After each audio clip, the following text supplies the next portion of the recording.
a mais um Propode! Tudo bem, Gi? Tudo bem, Fer? Estávamos sumidas. Precisamos dar uma satisfação, Gisele. Precisamos. Primeiro, que a gente depende da agenda dos nossos convidados e das nossas convidadas. Isso é um fator. Aí a gente tem outro fator técnico, nós tivemos probleminhas, né, Gi? O problema foi descobrir aonde estava o problema. É isso, professoras tentando fazer um podcast, dá nisso, né? A gente é tudo, né? É técnica, apresentadora, som, iluminação, a gente faz de tudo um pouquinho. Então, às vezes, a gente se atrapalha. Mas estamos de volta. Mais uma vez. E vamos com muito pique. Estou muito animada, Gisele. O programa de hoje promete. Eu acho um tema sério, assim. Hoje você se comporte, por favor, hein? Que nós temos na mesa uma mulher de muito respeito. Não pode deixar. Mas não deixem de curtir, compartilhar, acionar o sininho do YouTube. Estamos em todas as plataformas. YouTube, Instagram, Face, TikTok. Corre lá e compartilha. Vamos empoderar essa mulherada. Ah, tem que se inscrever no canal também. Ela esqueceu dessa parte. Ah, tem o Spotify. Tem também Spotify. Estamos bem. Então vai lá, Gisele, apresente nossa convidada de hoje, por favor. Hoje nós temos uma mulher empoderada de um lugar onde poucas mulheres conseguem chegar e se sustentar. É isso. Hoje nós temos uma reverenda, é isso? Seja nome muito imponente. É isso, uma mulher poderosa. Seja muito bem-vinda, pastora. Como que a gente chama pastora? Eu fiquei em dúvida agora. Pastora reverenda? Bom, você pode chamar como quiser, inclusive Ione. Ione é? Eu sempre falo assim que pastora é a função, né? Assim como professoras, comunicólogas. E reverenda é o ser clérigo, né? É aquela investidura, é aquela sucessão, é a forma mesmo de você assumir o ministério pastoral enquanto clérigo, né? Às vezes as pessoas ficam assim, mas qual que é a diferença? Qual que é a diferença? Clérigo é aquele que faz o sacramento, que pode realizar os sacramentos. Pastora, eu sempre coloco como função, e é uma coisa muito bonita, muito gostosa, no sentido que é aquela, somos todos nós que podemos ouvir, cuidar, né? Acompanhar, caminhar. Essa palavra pastora, ela surge porque naquela época, lá no judaísmo, né? Eram pastores de ovelha. O que era pastor de ovelha? Aquele que ficava com o cajadinho para a ovelhinha chegar no cantinho dele. Então, é uma função, é um trabalho, né? Agora, o clérigo é um chamado, é uma investidura, é uma consagração, é uma responsabilidade que você tem com Deus, com a igreja e com o povo. Ai, que lindo, que gostoso ouvi-la. Seja bem-vinda, Obrigada. reverenda Ione. E muito obrigada pela sua disponibilidade de aceitar o nosso convite, de vir até a gente. Muito obrigada. Eu é que Gratidão. agradeço, viu? É um privilégio estar com vocês. Eu sou, assim, fã incondicional de Paulo Freire. Aliás, uma das minhas pós-graduações eu fiz há muitos e muitos anos. Século passado, né? Nunca mais sabe. Século passado. E uma das disciplinas que eu fiz foi com Paulo Freire, Educação Popular. Foi na Unimep, eu tenho a impressão que foi em 1982. Tá? E uma coisa que ficou assim, muito forte em mim, é uma das frases que vocês são professoras, conhecem muito mais do que eu, principalmente dele, né? Onde ele fala que mudar, né, é difícil, mas não impossível. Né? Então isso ajudou e tem ajudado muito na minha caminhada. E eu vejo assim, no caso vocês enquanto professoras, mesas que para mim, a gente falou da investidura, clérigo, com certeza a missão de vocês é muito maior, muito mais forte, né? E faz a diferença na vida das pessoas. A gente acaba fazendo no mundinho da igreja, né? Agora professor não, professora não, né? Ela trabalha com toda a estrutura, ela ajuda de fato a formar, a dar asas, né? A dar asas para que essas pessoas possam voar. Reverenda, aqui é um programa de professoras, então a gente, quando pensou no formato, a gente pensou em manter Nosso pezinho na sala de aula. Vai ter uma perguntinha no começo, clichê, e outra no final. Podemos seguir dessa forma? Com certeza. Então vamos lá, Gisele. A primeira pergunta, qual é? A Ione, a menina Ione na sala de aula. Como ela era na sala, o que ela sonhava? Muito interessante. Eu venho de uma família, meu pai negro, ferroviário, sindicalista, né, trabalhou a vida inteira em sindicato, dos sindicatos ferroviários. Minha mãe, de família italiana, ela do campo, ele muito da cidade. 10 filhos, 5 Nossa, mulheres. que delícia! Família grande, Enorme, gostosa. 4, 5 homens. Então, eu sou no meio, né? Então tem muitas acima e muitos abaixo. E dessa família que surge a Ione, né? Desde pequeno sempre ouvindo duas coisas. Primeiro, não tenho dinheiro, não tenho nada para deixar, só tenho educação, só tenho o estudo. E outra coisa que era falado na minha casa, até 21 anos, ninguém decide nada, quem decide sou eu. Vai estudar. Depois de 21 anos, se não quiser estudar, problema teu. Mas até 21 anos, esse é o meu compromisso. Era o compromisso do meu pai e da minha mãe. Então a gente cresceu nessa estrutura onde a educação, né, a formação era muito importante. E também vendo a militância, assim, duas coisas, né, na minha família. Uma, de um lado, a militância do meu pai, do outro, o desespero da minha mãe, né? Porque era minha mãe que ficava com os 10 filhos. E era meu pai que estava na militância. E nessa época, meu pai foi do Partidão, meu pai teve várias prisões. A gente vivia assim, momentos assim, muito difíceis, porque quando começou a ditadura militar, eu me lembro assim, de ver assim, muita correria em casa, e minha mãe pegando assim, jornal A Voz do Povo, todo mundo pegando, era uma casa grande, queimando material no fundo do quintal, a gente sendo proibido, você não pode falar que o teu pai faz isso, a gente sendo orientado, e depois assim, de repente meu pai desaparecia, e aí minha mãe naquele desespero com todos os filhos, a gente sempre somos de família metodista há gerações, tá?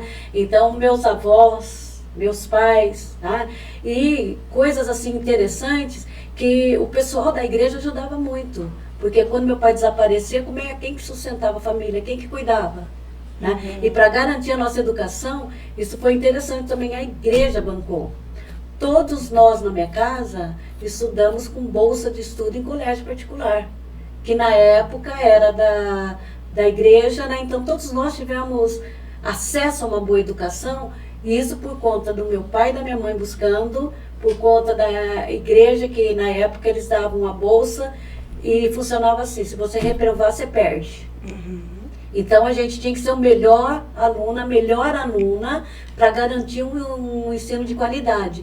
E isso era exigido em casa. Então quando meu pai voltava, sempre ele tinha que ver o boletim, né, ver as notas, mas sempre foi esse sufoco. Escola, desespero da minha mãe, meu pai desaparecendo, meu pai voltando, e nessa dinâmica a gente foi crescendo. Eu me lembro assim que poucas casas tinham isso, né? Mas na biblioteca do meu pai, né, a gente tinha uma biblioteca que deu uma briga quando ele morreu, porque todo mundo queria, a família inteira, né? E nessa biblioteca dele tinha um livro do Rousseau, do Marx, Sartre, deixa eu ver quem mais, era uma coleção de 6, não era Kierkegaard, não lembro agora quais são todos, mas eu me lembro que com 15 anos eu li o Capital, eu li Assim Falou Zaratustra do Sartre, né? Assim, muitos, Rousseau, né? Que era a literatura do meu pai e que a gente tinha acesso em casa. Então foi uma infância onde a gente aprendia cada dia, cada momento, na dor e na alegria, né? Foi assim que a gente foi crescendo. Tanto que em casa, assim, o caminho que todos seguiram sempre foi assim, né? Acompanhamos o meu pai. Todo mundo entrou nessa linha, né? Somos professores, somos pastores, todos ligados à educação, à universidade, à igreja, e nunca foi problema para nós que é isso que para mim é muito forte, essa questão da religião e a militância. Meu pai era Partido Comunista, o nome do meu irmão, que foi o primeiro homem que nasceu, foi Luiz Carlos, em homenagem a Luiz Carlos Prestes, né? E essa foi a nossa história. E isso nunca tirou a fé, né? Essa questão de dizer você é isso, aquilo, não pode ser aquilo, não é verdade. Né? Você pode conviver com isso, porque a partir do momento que você encarna, isso se torna a tua vida no cotidiano, porque é a luta pela justiça, é a luta pela vida, aí você não denomina, não nomeia, é o teu dia a dia. Então, quando você pergunta o sonho da menina Ione, no início era seguir os passos do meu pai, e sempre segui, sou muito ele, e era essas duas coisas, ser militante e ser religiosa, tá? Então, com 15 anos era muito claro o que eu queria. Tanto que eu queria fazer medicina para ser missionária com os índios na Amazônia. Que herança riquíssima. Então, Gente, tem herança melhor que essa? Tô aqui ouvindo com muita admiração essa história. Tô surpresa, eu sabe acho. O que eu fiz? Meu pai, muito esperto, inteligente, ele falou assim, bom, eu fiz exame, cheguei a fazer vestibular para medicina, até passei, mas a prioridade era primeiro fazer teologia. Daqui, se ele falava, olha, se você vai fazer, faça uma coisa bem feita, né? Para que você possa fazer um serviço bem feito. Certo. Então, eu nem sabia. Teologia, a igreja pode, foi ali que eu descobri que podia mulher ser ordenada. Tá. Até então não sabia, eu queria fazer. Uhum. Ele que descobriu que mulher podia ser ordenada. Aí ele falou assim, então você vai para a faculdade de teologia, você não vai fazer seminário, você não vai, você vai fazer um curso.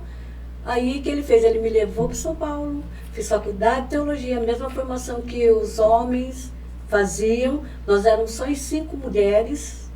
Que fantástico. De todo o Brasil, fizemos teologia, aí depois terminou teologia e eu falei assim, não quero mais fazer medicina não. E qual caminho você seguiu depois? Da igreja. Ficou dentro, foi só, não fez outra, que você comentou que queria a medicina, aí você desiste? Não, aí desisti porque eu percebi que com a teologia eu tinha muito mais acesso, muito mais entrada. Perfeito. Né? E a partir... Com quantos anos? Eu acho que eu tinha... Olha, eu fui pastora com 21 anos. Vê que loucura, com 21 anos eu tinha uma igreja sozinha. Então, uma menina. Era nova. Fantástico. Mas já assim eu já me envolvi com a questão, como eu tinha questão indígena já aqui dentro, né? Aí então, enquanto eu fazia teologia, fiz outros cursos também. Aí na igreja eu acabei trabalhando num grupo de trabalho indigenista. Na época tinha o CIMI, né, Conselho Indigenista Missionário.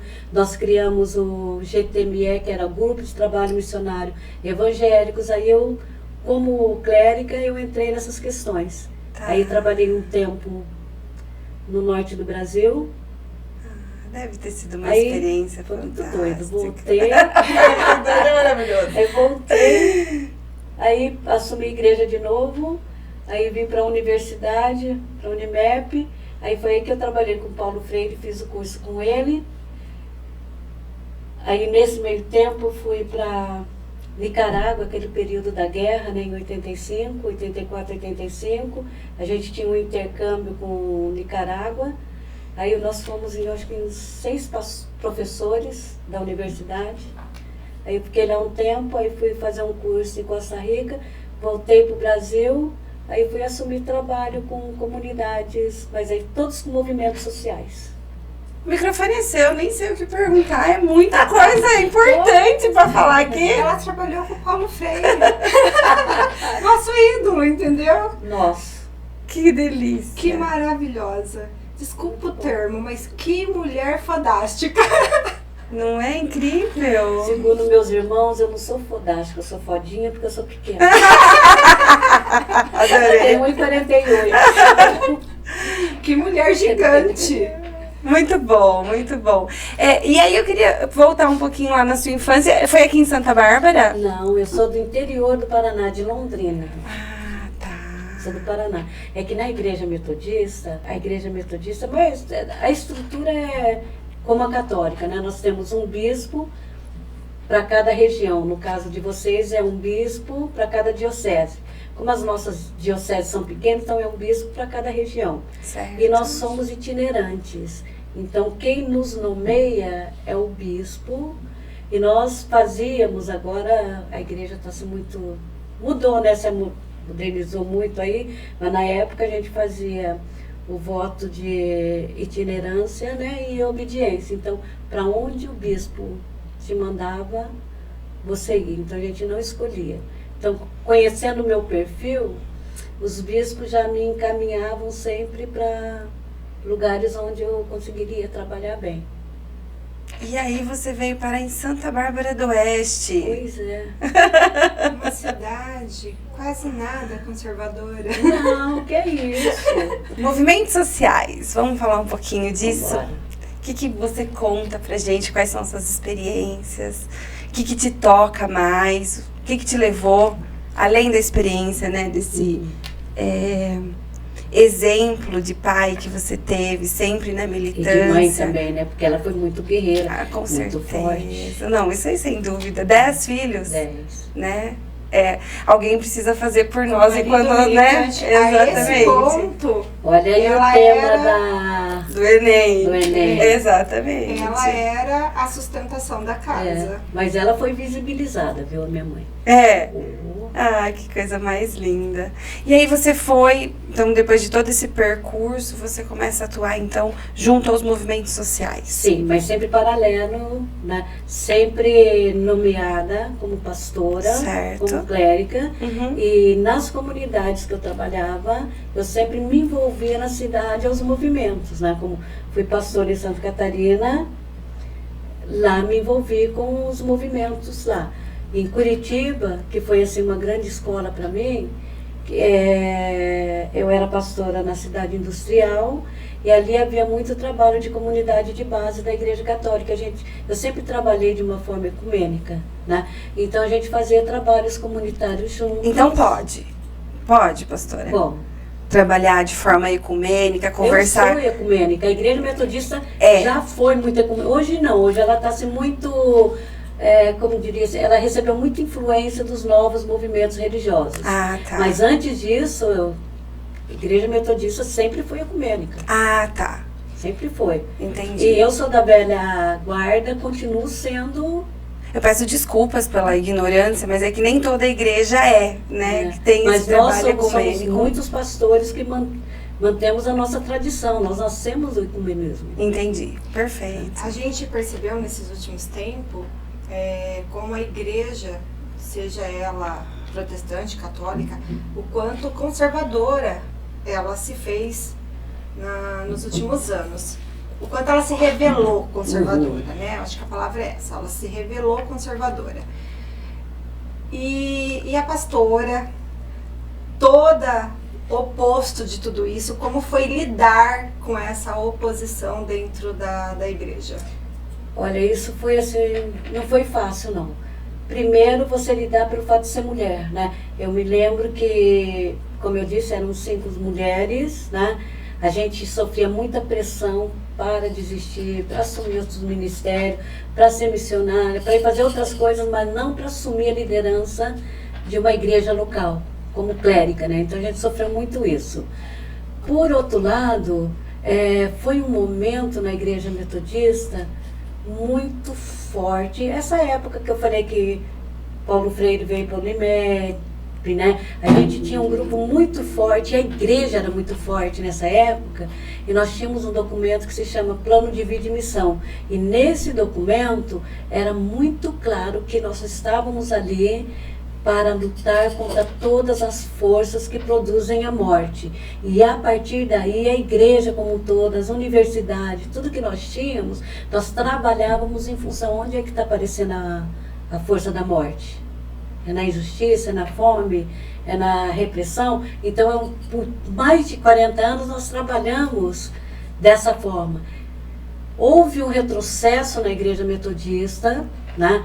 E esse retrocesso aconteceu, acho que nesses últimos 20, 30 anos, quando eu não sei se a liderança E também aí eu atribuo um pouco, que eu acho que isso é muito importante, vocês que são educadoras, a gente tem que fazer discípulos, tá?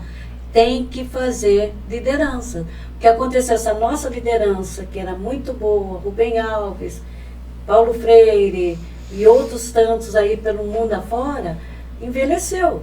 Já não tinha mais tanta força. A geração nova já era minha, que já estava ficando velha também. Né? Surgiu uma nova liderança que não era de estrutura metodista, que vieram de outras comunidades e que tomaram a liderança da igreja, baixaram o sarrafo e mudou totalmente. A igreja que sempre foi ecumênica, deixou de ser ecumênica.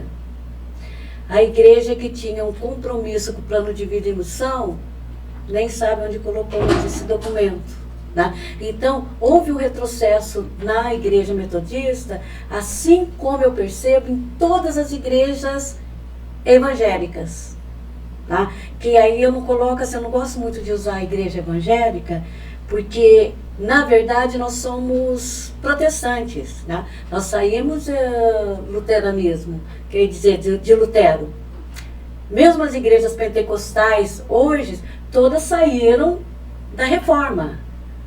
Evangélico, o evangelho é quem segue o evangelho, são católicos, protestantes, espíritas, quem lê e crê no evangelho. Então, as igrejas protestantes, do modo geral, e todas que vieram depois, elas tiveram um retrocesso muito grande e eu acredito que isso pode até ser uma reação. Né? Que reação é essa? Porque por um período muito grande, né, não era oficial, mas cá entre nós, aqui no Brasil principalmente, a religião católica era oficial. Sim. Entre aspas, né? Tanto é que você vai na Câmara, tem o crucifixo, você vai lá no Senado, tem, né? Implicitamente era. E os protestantes não tinham muita voz, ou se tinha, não tinha coragem de expressar a voz. Né? Eu me lembro que a gente tinha um deputado muito importante, o Aldo Fagundes, o cara era progressista e tal, mas nunca se ouvia falar, o Aldo é metodista, ou fulano é... Não. De repente, né, essa onda conservadora que alastrou, não é só Brasil, América Latina, é o mundo todo, ela parece que mexeu com aquela sensação de poder, vontade e desejo, que de repente eu ouço ainda muito isso. Agora nós temos o poder. Né? Você tem a bancada evangélica, você tem... Né? De repente é como a gente nunca teve, agora nós estamos lá, agora quem manda somos nós. Tá. Né? Então, esse conservadorismo, para mim, ele tem a ver com o conservadorismo, mas tem também a ver com a questão, com a relação de poder, com o desejo pelo poder. Né? Porque essas questões mesmo que entram aí, a questão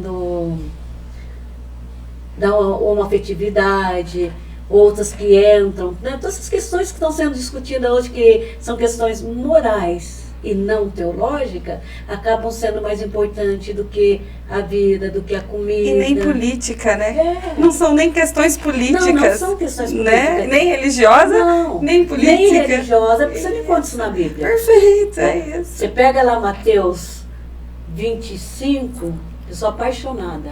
Evangelho de Mateus 25, que eu falo que para mim, ele é o que norteia a minha vida desde os 15 anos. Que é um texto, não sei se vocês conhecem, ele fala assim, tipo de uma parábola, Jesus está tentando mostrar quem vai, quem não vai, quem é bom, quem não é bom, né? Aí ele fala, ele chega num determinado lugar e começa a separar as pessoas, né? Olha um grupo de pessoas, põe do lado esquerdo, olha outro grupo, põe do lado direito. Aqueles que estão do lado esquerdo, perguntam, o que a gente está fazendo aqui? Sempre fui religioso, sempre fui sacerdote, sempre fui à igreja, sempre fui tudo. Por que eu estou aqui? Aí, e os outros perguntam, eu nunca fui de ir na igreja, eu nunca fui de ficar ajoelhado para todo mundo ver eu rezando, né? Aí ele pega e fala, quando tive fome, me deste de comer. Quando tive sede, me deste de beber. Quando estive preso, me visitaste. E aí Jesus vai né, discursando, e aí ele diz, então, esses entram no reino de Deus. Né? Então, para mim, essa é a balança, essa medida do que é ou não ser cristão. Né? O resto é resto. Né? Essa é a medida. Porque se você não consegue vivenciar isso, porque o resumo do ensino de Jesus é esse, que em outras palavras é o amor ao próximo, é o cuidado, é o respeito, é a aceitação. Né? Então, quando você fala conservador nada, está fazendo opção política. Porque o conservador, de fato, ele ia lá para a Bíblia. Ia ler, o que é que Jesus está falando aqui? É conservador em tudo, né, pastora? Não só naquilo que lhe exato. convém. E fora que eles se prendem ao Velho Testamento e esquecem completamente o que Jesus fez e disse depois. Pois é. Principalmente o maior de todos os mandamentos, Exato. amar o próximo como a ti mesmo. Esse é o grande equívoco e que você percebe, isso é uma coisa também assim, que me chama a atenção. Você vê principalmente os novos movimentos religiosos, até a igreja metodista eu vejo disso também. Estrela de Davi, adoração a Israel, e batizar no Rio Jordão. O Rio Jordão não pega aqui na tua canela. É um rio, entendeu? É tudo sentido figurativo. Simbólico. E a palavra de Deus diz que o batizado não significa você entrar lá. É aqui no coração. Você tem um pingo d'água, vai um pingo. Você tem um jarro, vai um jarro, né? Então esse pessoal, a estrela de Davi e tal. Mas Jesus foi tão claro, eu vim trazer um novo mandamento. Um novo mandamento vos dou, que vos ameis uns aos outros, assim como eu vos amei. Ele é tão claro no Novo Testamento. Sim. E as pessoas se apegam ali no antigo, que às vezes eu tenho vontade de falar assim, se converte ao judaísmo. Porque essa é prática judaica, não é prática cristã. Prática cristã você encontra ali no Evangelho. Né? O Antigo Testamento, ele te leva a conhecer o processo da salvação. É a história. É a história, como Jesus chegou até nós. Né? Mas aí quem dá a ordem é Jesus, ele que fala, um novo mandamento eu deixei e é esse aqui que é para seguir. Mas... E o que a senhora atribui a toda essa confusão que hoje em dia existe? Porque não há uma interpretação equivocada, até mesmo de trechos da Bíblia, até mesmo essa questão da estrela de Davi, de Israel. A que a senhora atribui a isso? Olha, eu acho que são da experiência que a senhora tem, muitos fatores. Mas uma coisa a gente não pode, pelo menos aqui entre nós, porque eu não vejo isso assim muito claro nos Estados Unidos, na Europa, porque lá eles vêm de uma tradição protestante muito forte, eles estudam, conhecem sua doutrina. Mas aqui mais, na América Latina e no Brasil, o que eu percebo é que a gente teve nos últimos 30 anos, primeiro, surgimento dos novos movimentos religiosos. Porque até então, o que era muito claro que a gente vivenciava era o protestante, né, que são as igrejas históricas, presbiteriana, batista, metodista, luterana, né? Aí nós temos as igrejas pentecostais históricas, que é a Igreja Assembleia de Deus, Avivamento Bíblico, algumas igrejas. E posteriormente a isso, começaram a surgir novos movimentos, que é uma gama muito grande, e que no meu caso, assim, eu sou cientista da religião, né? Então, através assim, do que a gente vai percebendo, vai estudando, uma miscigenação muito grande. Né? Que miscigenação é essa? A mesma que aconteceu no passado, né? Quando vieram os colonizadores. Aqui estavam os negros, eles tinham a religiosidade afrodescendente deles. Para que fossem aceitos, o que eles fizeram? Criaram Umbanda, mesclaram com os santos católicos e passou a ser um pouco mais respeitado, né? Tanto que você pega em Ançã, Santa Bárbara, né? Na Igreja Católica. E assim vai. Houve uma miscigenação e nessa miscigenação as coisas foram se misturando um pouco. Também eu acredito que nesses movimentos religiosos, né? Porque de repente você pega um culto da Igreja Universal do Reino de Deus, né? A cerimônia do descarrego, o que te lembra? Umbanda. ou outras coisas, né? Uhum. Você Eu pega... não sei o que me lembra. Não, porque assim, o descarrego coloca você no meio, ora, né? Tá. Faz assim, algumas coisas. É né? quase a roda Assim, de... há uma miscigenação tão grande Tá. que você acaba não entendendo de onde vem a doutrina, qual é a teologia, né? Entendi. Você vê, eu estou usando o Universal, Sim. mas assim como exemplo, mas qualquer igreja, né? Na minha também eu já vi isso.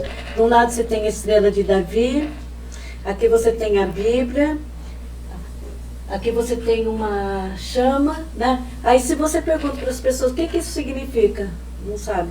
O que isso significa, não sabe.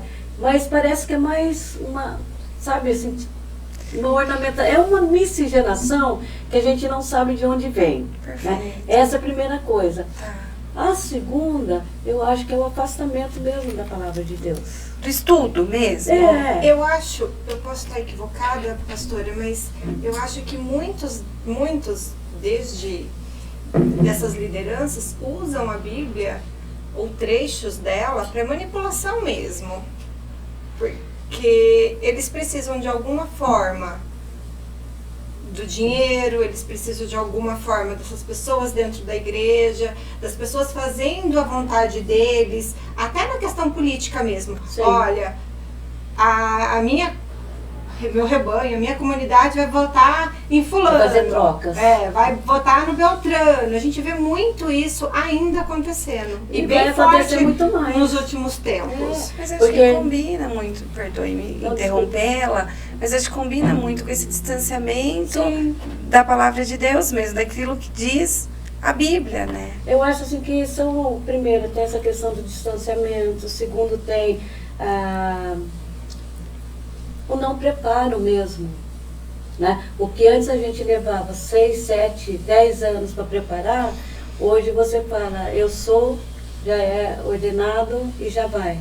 Isso vale para a igreja evangélica e vale para a igreja católica. Sim. Né? Isso vale para qualquer religião. Aham. E outra coisa também, a demanda, né? Eu vejo assim que a igreja hoje, ela está assim, não igreja, vamos usar o termo a religião. Porque independente de denominação ou não, a religião hoje é como se fosse um supermercado. Você tem para todos os gostos. Né?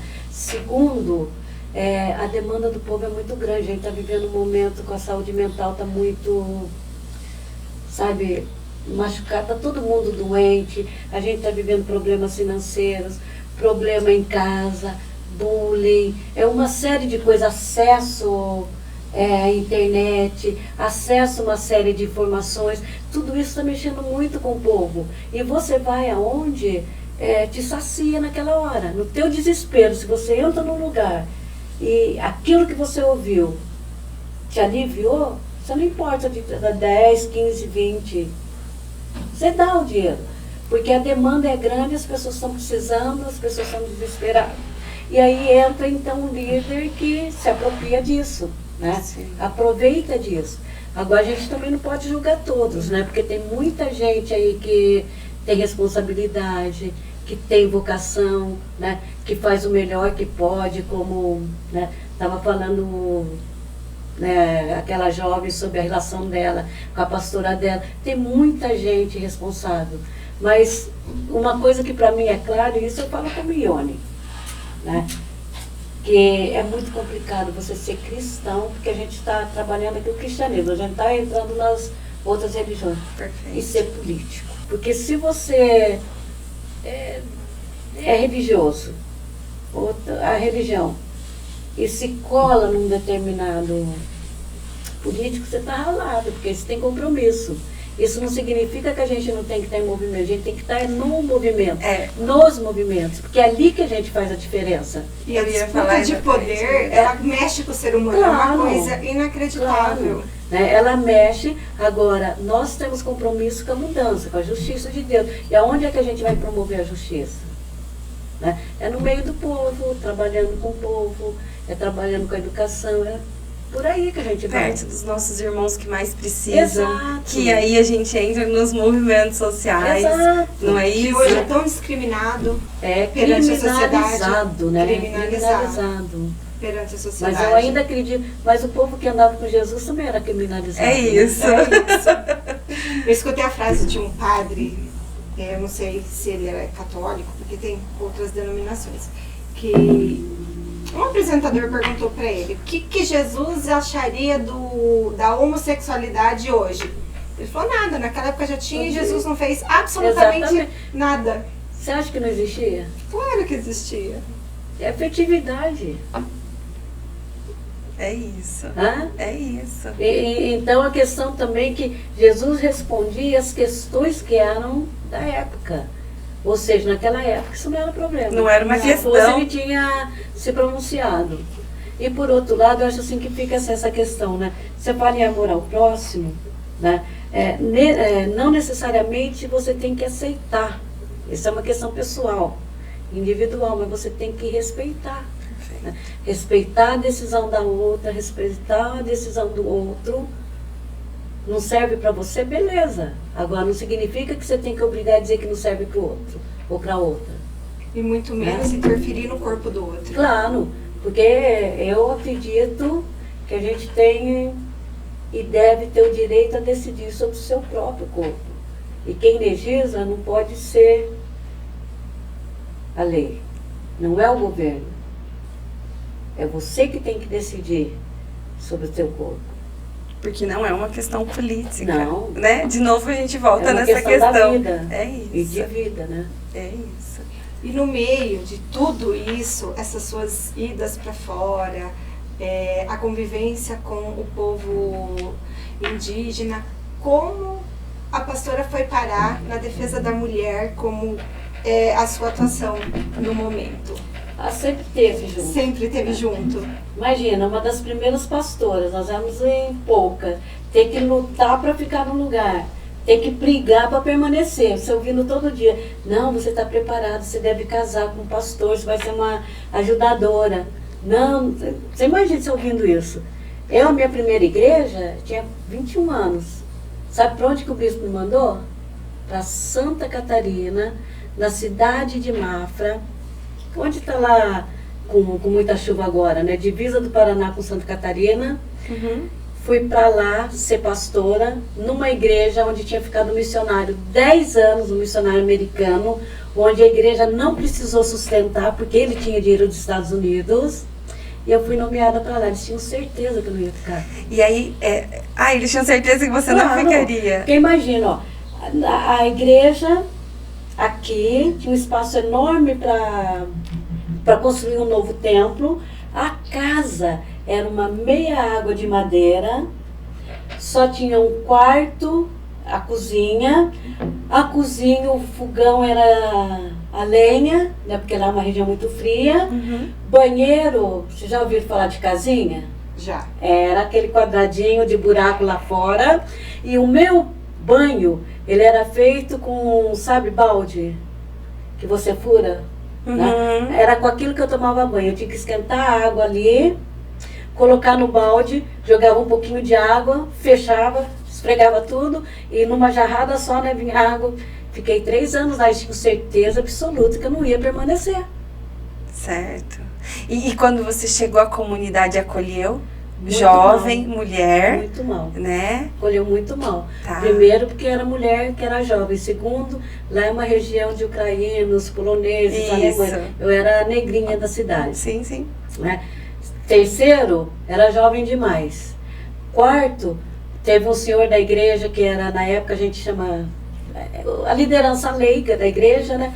Ele chegou e falou, se você permanecer aqui, saiu eu e minha família. E saiu. Meu Deus. Eu cheguei a passar fome, porque não tinha lugar para ficar.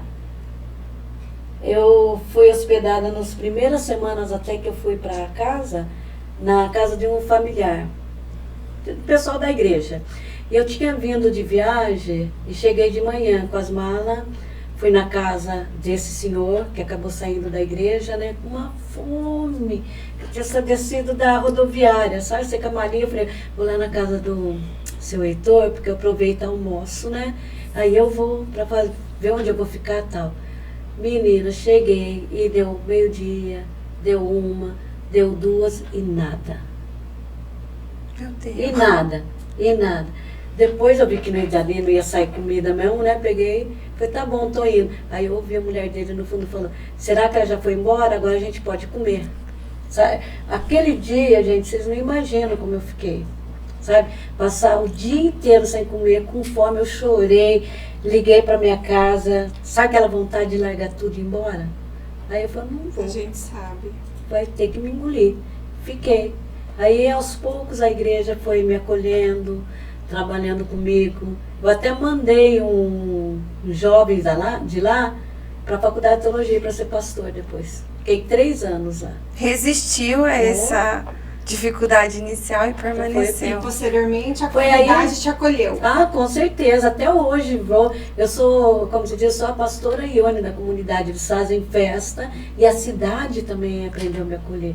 Então, você pergunta quando, né? Minha luta começou aí. E desde então, aí fui pastora em Curitiba, aí já entrei no movimento de mulheres de Curitiba. Então, por todos os lugares que eu passei, sempre estive presente. Em Lins foi a última, também era do Conselho da Mulher em Lins. Então, a questão da mulher sempre foi e é muito presente na minha vida. E é porque nós estamos em 2023, pastora, apesar do tema do Enem, tá bem... eu acho que bastante gente deve ter lido e ouvido. A gente queria que você contasse por que é tão importante esse engajamento na luta da mulher, do seu ponto de vista, ainda no ano de 2023. Bom, primeiro, vou colocar um dado para vocês. Segundo os estudos da ONU, né, isso no passado, a gente levaria de 50 a 80 anos para conseguir atingir alguns dos objetivos até da Agenda 21, né, de Cairo. Então, imagina, esse é o estudo da ONU que já prevê que em menos de 50, 80 anos nós não vamos atingir. Nada vai acontecer. Vai muito pouquinho, né? Agora, por outro lado, a importância, eu acredito que a gente precisa, e aí muito da educação, né? Porque a gente está vivendo numa sociedade que ela é machista. Não tem como, né? O mundo é machista. Isso vem de geração. Da sua juventude para hoje, você percebe que mudou alguma coisa? É uma pergunta muito sincera. Praticamente que mudou. Mulher vota. Tá, direitos. Segundo, a gente consegue ter voz, né? A gente consegue ter coragem para lutar. Agora, em termos de direitos efetivos, são poucos. São poucos. E por que eu digo isso? Porque a gente vive nessa sociedade machista. É difícil, você não está vivendo e trabalhando só com o mundo de mulheres. Você trabalha com mulheres que foram criadas por homens e por homens e mulheres machistas. Você vive numa sociedade que é uma sociedade construída para os homens. Ela não é desenvolvida para mulheres, né? Tanto é que ainda hoje, 2023, mulher ganha menos que o homem numa empresa. Ela pode ser a melhor e maior qualificada, mas é ele que vai chegar no topo da pirâmide, né? Que mais? Você vê raríssimos casos que a mulher chega lá. E se ela chega, ela tem que chegar com uma postura de homem. Senão, ela não chega. Né? Então, com relação aos direitos, a gente tem, a importância é continuar lutando, é continuar empoderando umas às outras, é continuar pensando que a gente não vai conseguir nada sem a outra. Né? Eu gosto muito de uma figura que aparece, não sei se vocês já viram, aquela que tem uma mulher com a mão aqui e tem uma outra com o pé aqui e a outra ali, né? Uma mulher levantando e ajudando a outra. Enquanto nós não tivermos essa clareza, essa capacidade de que juntas, né, nós não vamos mudar, porque a gente vai ter que mudar a cultura. Isso a gente vai ter que passar pela educação. A gente vai ter que passar pela igreja. Né? Porque você ouve na escola uma coisa. Você chega na igreja, a igreja fala que você tem que ser submissa. Você vai num outro lugar, diz que você apanha do marido, você tem que voltar e orar porque você tem que pedir para Deus mudar a vida dele. Então, imagina, isso é coisa que se repete. Porque não pode separar, Não né? pode. Então, a gente vai ter que continuar lutando essa importância. Segundo, a gente tem que continuar empoderando as mulheres, fortalecendo. Terceiro, a gente tem que trabalhar a questão da saúde mental, porque isso acaba com a gente, isso deixa muito entristecido, né?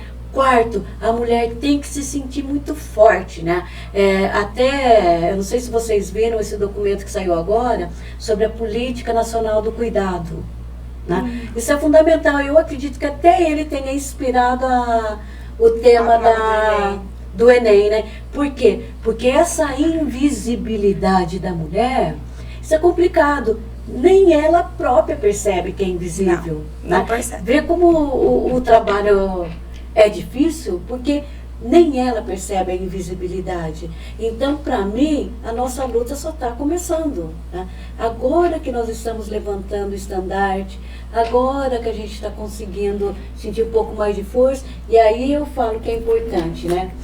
Quando eu falo educação, por quê? Porque a gente tem que buscar aliados, né? E os homens podem e devem ser fortes aliados na luta pelo fim da violência contra a mulher, né? Como que a gente faz isso? Trabalhando com os homens. Com os meninos. Em casa. Desde a creche, Exato. né? Acho que desde a educação infantil. Desde a barriga da mãe, ela já ia dizendo, ó, meu filho, isso não existe, você é o que você quiser, eu estou aqui para te apoiar, né? Eu acho assim que isso é desde o início, para que a gente possa começar a vislumbrar uma mudança aí futura. É difícil, viu? Não é fácil. Nas rodas de conversa com os nossos meninos na sala de aula, para eles é muito comum. A gente vai falar sobre, olha, o homem não pode bater na mulher. Mas meu pai bate. Naturalização, né? Meu pai bate, tá tudo bem. Aí você tem que explicar que não tá tudo bem, que não é dessa forma, que não pode bater, que existem outras formas de solucionar um problema. Mas é uma construção diária. Exato. Na verdade, é uma desconstrução, né? Exato. A gente primeiro tem que... Porque, por exemplo, os afazeres de casa, quando a gente conversa. Então, todo mundo jantou. Quem tem que lavar a louça? A mamãe! É num coro só que sobe, né? E aí, você vai desconstruir isso? Não! Todo mundo mora em casa. Ainda fala, olha, lavei a louça hoje. Aí, eu fiz muito. Quando você põe panelinha na mesa dos meninos para brincar, eu não vou brincar disso. Exato. Por que não? Porque eu sou um menino. Aí eu olho pra eles e falo assim, mas você não come? Como? Ah, então você pode fazer? Não pode? O papai não pode fazer comidinha? Pode. Então você pode brincar de panelinha e tá tudo bem. Porque você come, então você pode fazer, você pode lavar e tá tudo bem. Não vai mexer na sua masculinidade. Claro que a gente não usa esse termo com a criança, mas não vai influenciar. Porque faz parte de uma rotina. Por isso que é uma desconstrução. Para depois a gente tentar construir com eles uma outra narrativa mesmo. Exato. E é muito complicado essa questão da competição da mulher. Eu acho que hoje com a internet, né, as pessoas elas se iludem aí com esses filtros que existem, que na realidade, esses dias a gente tava brincando, né, Gi? Que a gente vai fazer stories da realidade, acordar toda descabelada e falar, bom dia! Essa é a verdade, né? Coisas assim que na praticidade, no dia a dia, não existe, né? Porque na verdade, vou dar o exemplo aqui do podcast, a gente tenta levar a informação do que realmente está acontecendo na nossa sociedade, como a gente pode mudar. Isso é muito difícil de ter engajamento. O que dá engajamento? Salão de beleza, viagem. É um mundo que não existe. É um mundo que não existe. As pessoas não querem a realidade. Uma coisa superficial. Aquilo que eu queria, a realidade eu não quero. E aí, porque é muito mais fácil você trabalhar com o imaginário. Mais confortável. Mais confortável. Não é mais gostoso? Você vê coisa claro, bonita, lugar bonito. A única coisa que a hora que você acorda dá um desespero. Não é à toa que aumentou tanto o índice de suicídio, exato, de doenças mentais. Porque a hora que você cai na realidade é um desespero. Não era isso que eu queria, não era isso que eu vivi. E quando ela fala, eu falei sério com ela, porque a gente precisa de alguma forma tentar alavancar isso aqui, Exato. fazer impulsionar. Eu falei pra ela, vamos mostrar a realidade no Instagram. Exato. Olha, a gente acorda descabelada, com olheira, tá sem maquiagem. Porque é isso mesmo. Porque você viu, não sei se você viu a menina que faleceu agora ontem, né? Tão jovem, com corpo lindo, O que foi bonito. aquilo? Foi fazer procedimento. Mas por quê? Pra ela? Não. Não, é a cobrança estética Os mesmo, outros, né? que né? ela recebe. Então eu acho assim que essas questões a gente tem que trabalhar, a gente tem que empoderar a mulher. Quando eu falo empoderar, é em todos os sentidos, né? No trabalho, na educação, na autonomia, e inclusive com aquilo que a gente falou no início, né? O direito ao teu próprio corpo. Eu não tenho que ser magra. Eu tinha um problema, barriga, falei assim, ficar me preocupando mais com a minha barriga é problema de quem vê. Não é? A gente começa a trabalhar com as pessoas para se assumirem e se fortalecerem naquilo que ele é, naquilo que ele quer, naquilo que ele pode. Não existe perfeição. Né? Claro, o único perfeito foi, né? Exatamente. E eu acho que a gente percebe, né, Gi, nas nossas conversas, a questão do empoderamento da mulher, a autonomia financeira, né, pastora? É fundamental. Como é necessário que as nossas meninas, né, as jovens, antes de qualquer decisão que elas tomem na vida, é que elas cuidem inicialmente dessa autonomia financeira. Porque as relações, elas podem ser boas, mas às vezes nem tanto, Nem sempre. né? E você tem que ter essa autonomia de falar, não tá bom pra mim e eu posso seguir meu caminho, né? Que a gente vê muito o contrário, né? Exato. Da mulher ser, sim, essa cuidadora da casa, dos filhos, e o marido quem vai em busca dessa renda, e a mulher fica na mão dele, né? Se submetendo a tudo. Mas eu acho assim, que isso é importante, a autonomia, e principalmente ela ter consciência da autonomia que ela tem, né? Porque às vezes eu sou muito ligada ali com um abrigo para mulheres, né? E uma das coisas que sempre choca, que sempre se mexe muito com a gente, é que a mulher, ela sempre questiona, que ela tem, ela não consegue romper o círculo da violência, porque internamente ela acha que depende financeiramente do homem. Não é verdade, né? Teve um caso, até foi hoje, assim, foi assim triste, essa pessoa quase morreu, foi sem aguentar, uma série de coisas, reincidente. Ela, assim, a tristeza, na hora que a gente estava fazendo a reunião, né, ligando a delegacia, que ela tinha acabado de sair de lá, abrindo mão da medida e levando ele para casa, né?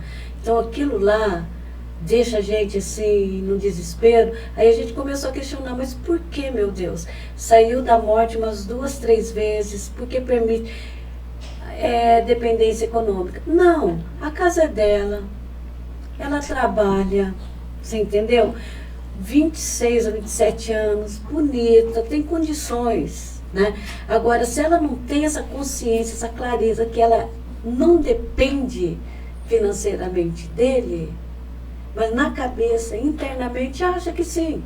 Não é ele que paga a luz, não é ele que paga a água, não é ele que põe comida. É dependência emocional, mas eu acho que muito a sociedade tem culpa. Essa menina provavelmente foi criada dizendo que casamento é um só, Exato. que separar é pecado. Eu vivi isso com familiares próximos, que separar é pecado, que a mulher tem que ser submissa ao homem.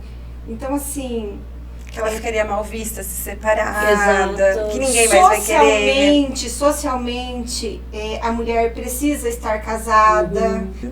Então, mas é isso que eu falo que a gente tem que trabalhar, volta na nossa questão da educação, né? É aquilo que você falou, desconstruir, desnaturalizar, e isso passa pela educação, passa pela religião, seja cristão ou não, passa pela nossa história de vida, pela educação em casa.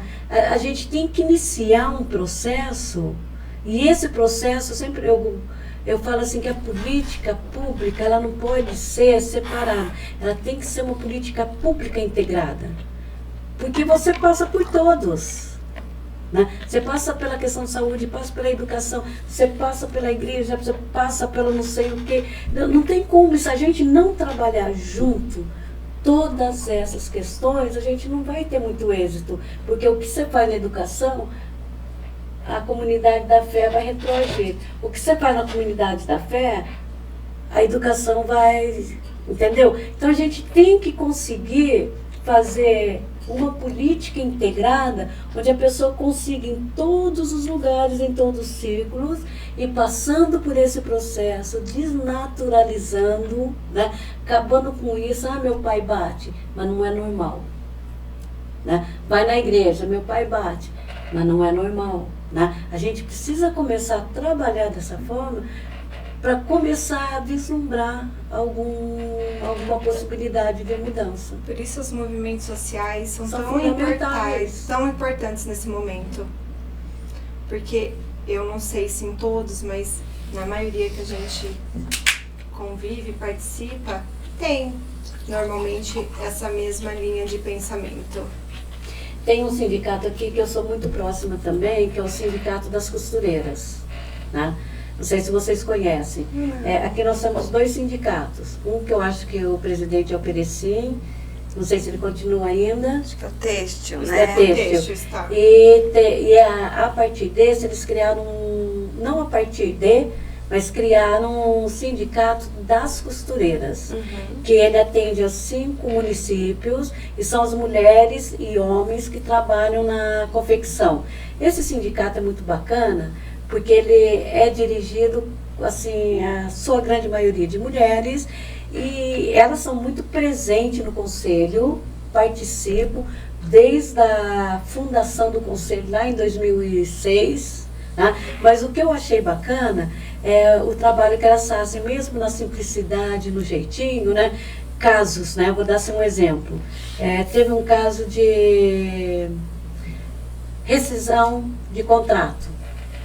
O homem foi lá. Quis isso. A presidente falou assim, quem é que trabalha? É ela, mas eu sou o marido. Ela, então, a minha conversa com ela. Perfeita. Ele continuou tentando, ela falou assim, não. Ela é a trabalhadora, é ela que vai assinar.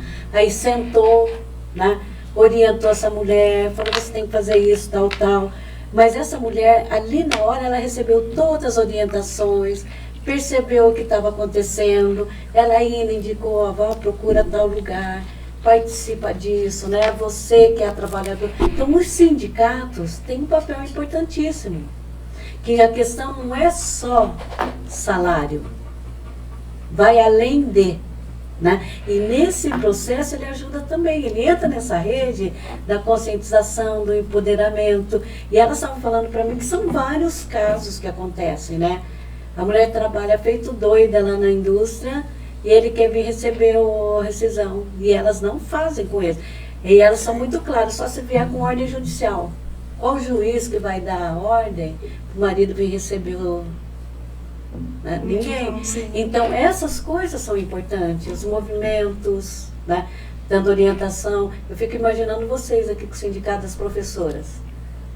Que tem de professora que sofre violência, que tem de professora que o salário vai direto para a mão do marido, que tem de professora que é o, como se diz, o sustentáculo da família, né? E o sindicato, ele tem um papel importante. Com certeza. Né? Ele tem o papel de orientar, de empoderar essa mulher, de fortalecer essa professora. Sim, e para essa professora não falta informação, falta conscientização. Exato. Sabe aquele negócio do apreender? É aquilo. Né? Ela tem que aprender, ela tem que... São lugares tão difíceis de acessar, né? Porque a gente vem dessa estrutura, onde as pessoas vão normalizando determinadas situações, como o caso do salário inteiro para o companheiro, de sofrer aí as diversas violências, né? E é muito difícil de acessar, assim. Nós somos uma diretoria formada por 10 mulheres, nosso sindicato. Maravilha! 10 mulheres. E a nossa base, temos mais de 90% de mulheres no município como professoras, né? Então, assim, mas ainda assim é um trabalho de formiguinha. A gente faz a nossa parte, né, Gi? A gente tenta fazer a nossa parte. Mas diferente do sindicato das costureiras, por exemplo, a gente não tem esse momento da rescisão, né? Somos funcionários públicos, então é só num processo de aposentadoria mesmo. Mas a gente tem situações que a gente vai tentando desconstruir diariamente essa questão do machismo, da nossa estrutura patriarcal aí de modo geral. E aqui vocês têm, eu acho assim, que a secretária é muito interessante, né? A Tânia, né? O fato dela ser uma mulher consciente, empoderada, eu acho que isso também acaba sendo assim, inspiração aos professores e às professoras, né? E o sindicato também, porque eu fiquei surpresa quando eu soube que tinha aqui em Santa Bárbara. Fiquei muito feliz. Sim. Né? Eu não sabia, eu acompanhei um pouco a história em Americana, né? Mas, poxa vida, que bacana, quanta coisa que vocês podem fazer para trabalhar com essas mulheres, boletins e etc. e tal. Esse programa que vocês estão fazendo, né? Isso, todas elas podem ter acesso. Sim. Né? Agora, processo, é sempre difícil, mas a gente não pode desistir nem desanimar. Não. Tem que vir Eu falei que eu falo demais, né? Fique à vontade. A gente tá gostando de que me lembrei agora do Eduardo Galeano, que ele estava num colóquio conversando, né? E as pessoas perguntaram para ele o que era utopia, né? Aí ele, para tentar mostrar qual a importância da utopia, né? Aí ele falou assim, bom, a utopia, ela é o horizonte. Eu caminho um passo, ela avança 1. Eu caminho 5 passos, ela avança 5. Eu caminho 10 passos, ela avança 20. Aí perguntaram para ele, mas qual o sentido da utopia? Aí ele diz, para que eu não pare de caminhar. Né? Então eu vejo muito assim a nossa história. Né? A utopia está aí, o que a gente não pode é parar de caminhar.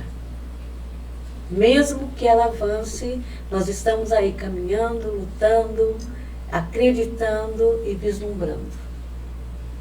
É isso, não podemos parar nunca. Não, a gente às vezes dá uma desestabilizada, mas a gente respira e continua, né, Fernanda? É isso. Porque falar que é fácil não é, né, pastora? Nem um pouco. Tem hora que dá vontade de jogar tudo pro alto e falar chega, mas aí você para. Deixa eu cuidar da minha casinha, né, Gisele? E a gente retoma. Que papo gostoso, pastora. Olha, é um prazer enorme ter a senhora aqui. Fluiu muito bem, eu acho que a gente passa aí de 1 hora, já passamos de 1 hora de conversa. Você é mal de pastora, fala demais, não é? Pastora e professora junto?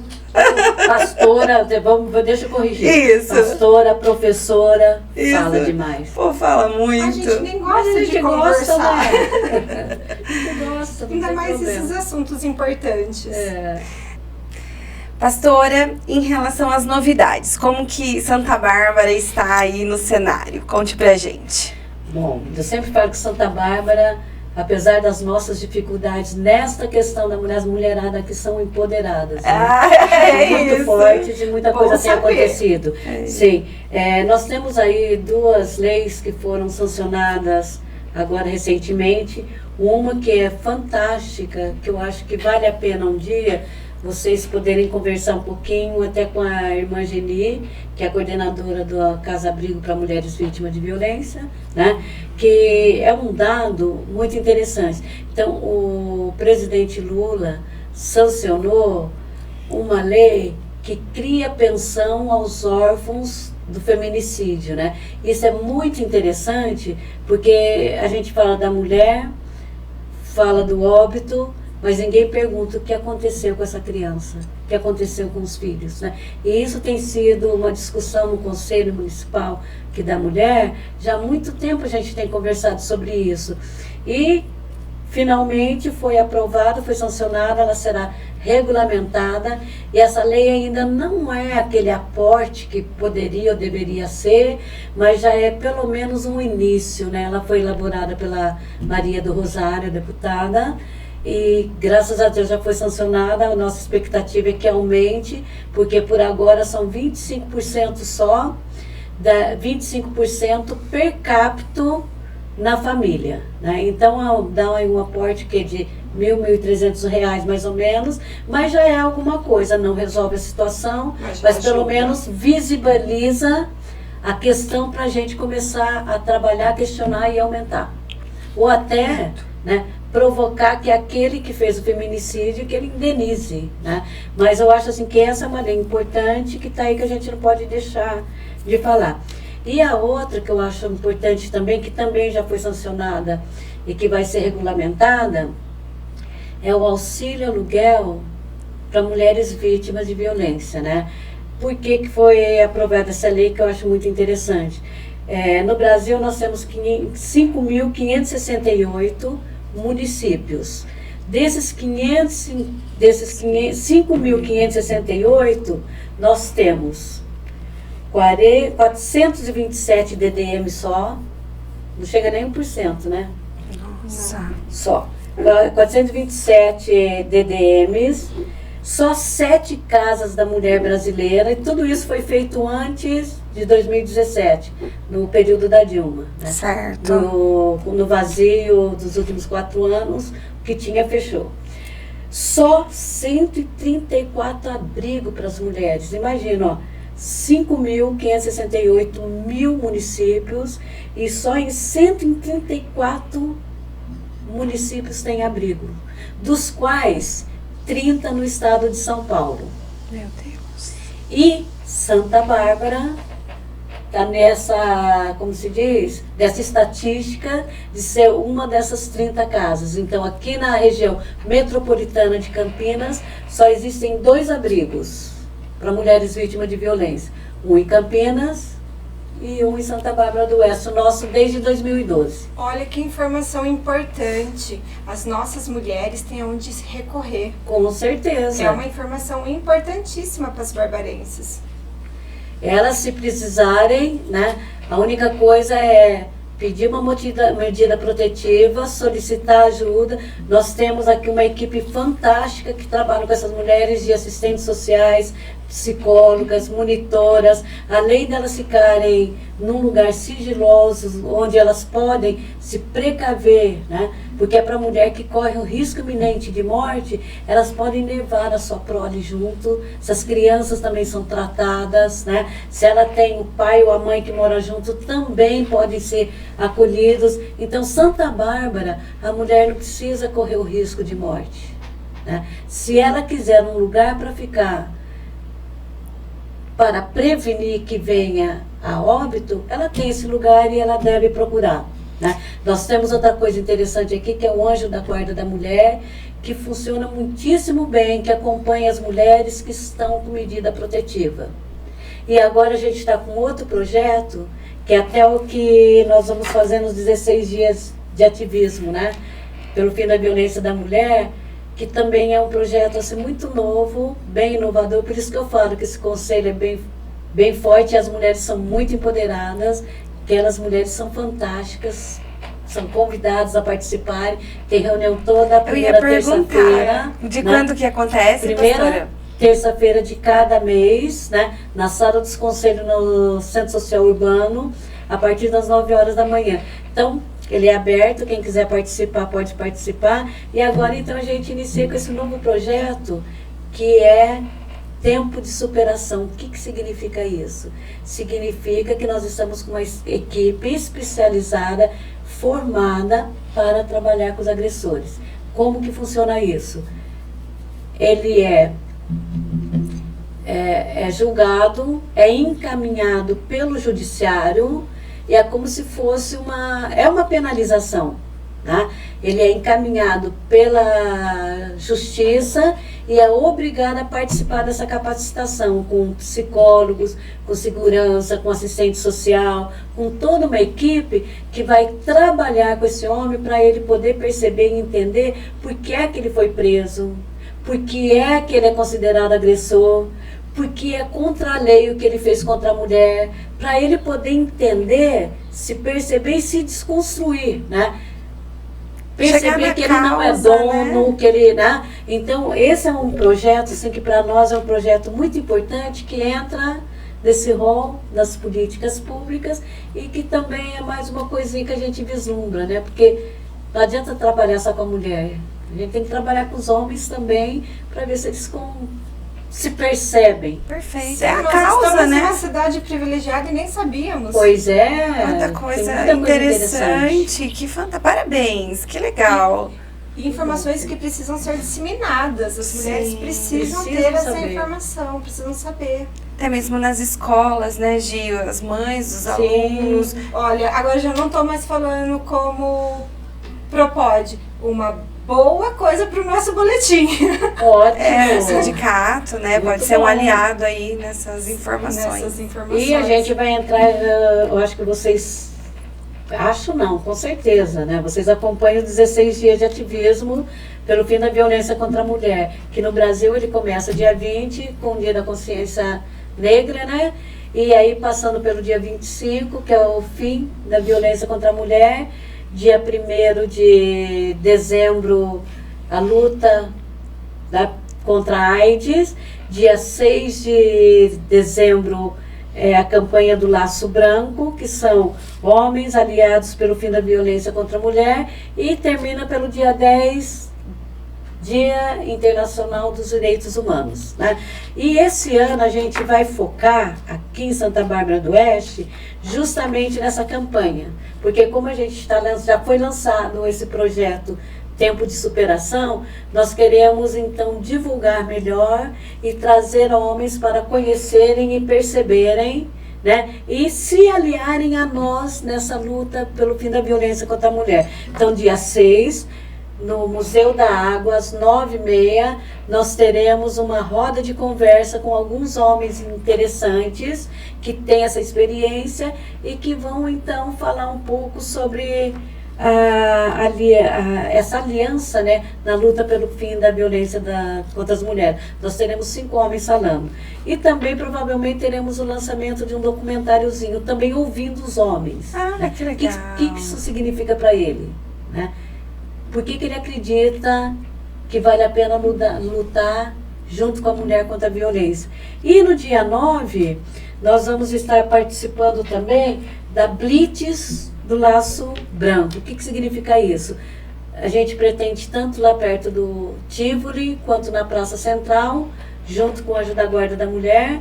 A gente vai fazer uma grande manifestação, levar a fita pelo fim da violência contra a mulher, distribuir o Laço Branco e orientar e distribuir folhetos explicando e falando do tempo de superação e também da Casa Abrigo para Mulheres Vítimas de Violência.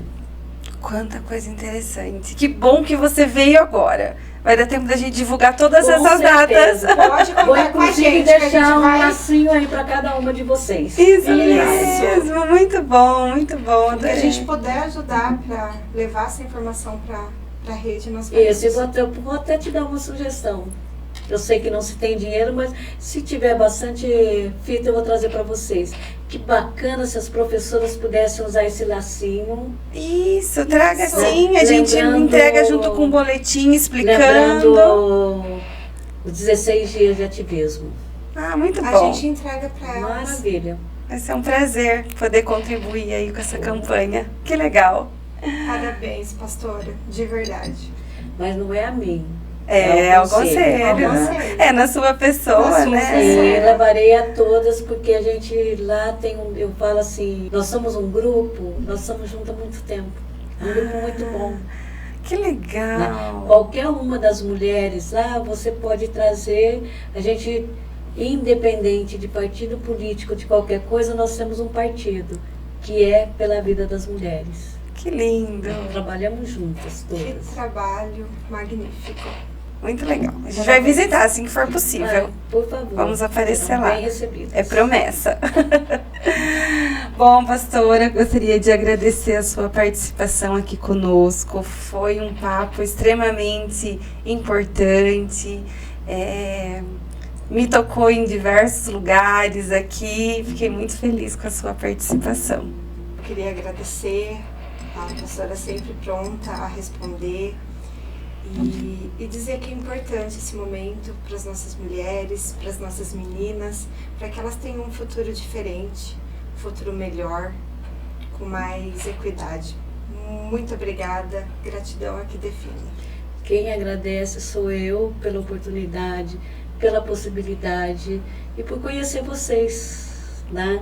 Realmente foi esse momento muito gostoso, aprendi muito com vocês e não podemos esquecer, né? Vocês são educadoras, vocês têm uma missão mais do que importante, né?